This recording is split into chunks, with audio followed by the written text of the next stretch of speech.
Wikipediyada şablon anlayışı məqalələrdə təkrar istifadə olunan standart hissələri tez və eyni formatda yerləşdirmək üçün yaradılmış hazır quruluş deməkdir.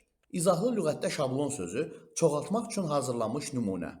Wikipediyada da şablonlar məhz bu mənanı daşıyır. Şablonlar müxtəlif məqsədlərə xidmət edir. Məsələn, məqalənin yuxarı hissəsində mövzu ilə bağlı xəbərdarlıq və ya əlavə məlumat verən qutular, sağ tərəfdəki məlumat qutuları, istinad formatını standartlaşdıran kiçik kod parçaları, məqaləni digər kateqoriyalar və ya layihələrlə əlaqələndirən bannerlərin hamısı şablon nümunəsidir. Bir dəfə yaradılmış şablon minlərlə məqalədə eyni məzmunu göstərə bilir. Wikipediyada şablon əlavə etmək üçün əlavə et menyusundan şablon seçilir.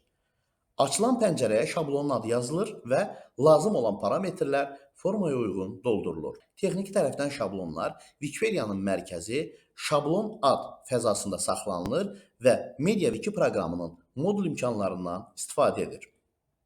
Onlar adətən Lua skriptləri və ya parser funksiyaları ilə işləyir. Bu da eyni şablonun müxtəlif parametrlərlə fərqli nəticə göstərməsinə imkan verir. Parametrlər aldanılmış açar sözlərdir.